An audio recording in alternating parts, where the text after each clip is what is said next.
શ્રી ભવાનીથી જિગ્નેશ મહારાજ, જય દ્વારકાધીશ.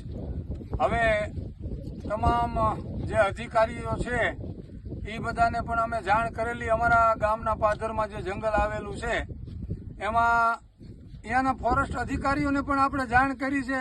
આવા નિર્દોષ પશુના અવારનવાર શિકાર કરવા રાત્રિના આવે છે અને હવે તો અમને એવું લાગે છે કે આમાં ફોરેસ્ટ અધિકારીઓ કે જે કોઈ આ જંગલ ખાતાના અધિકારીઓ હોય અને જે શિકારીઓ બધા આવે છે એ બધાની આમાં મને એમ છે મિલીભગત હોય એવું મને લાગે છે.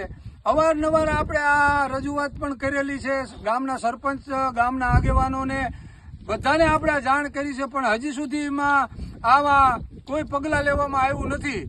તો આ વિડીયો હું એટલા માટે બનાવું છું કે જે કોઈ આ વિડીયોને જોવે વધુમાં વધુ એને શેર કરો અને આપણા જે હળવદ તાલુકાના જે ધારાસભ્ય છે વરમોરા સાહેબ, એમને પણ મારી વિનંતી છે. આપણા ચંદુભાઈ સિંહોરાને પણ મારી વિનંતી છે કે સત્વરે કલેક્ટર સાહેબને પણ હું વિનંતી કરું છું કે સત્વરે આના ઉપર કઈ પગલાં લેવામાં આવે. હવે તો આવા નિર્દોષ પશુ સાહેબ આજને આજે આ બીજો કેસ છે. એક તો કેસ અમે જોઈને આવ્યા, એ મરી ગયું. આ બીજો કેસ છે અને આની હાલત પણ અતિશય ગંભીર છે. આના ઉપર ભડાકા કરવામાં આવ્યા છે અને આ સટકીને નીકળી ગયું છે.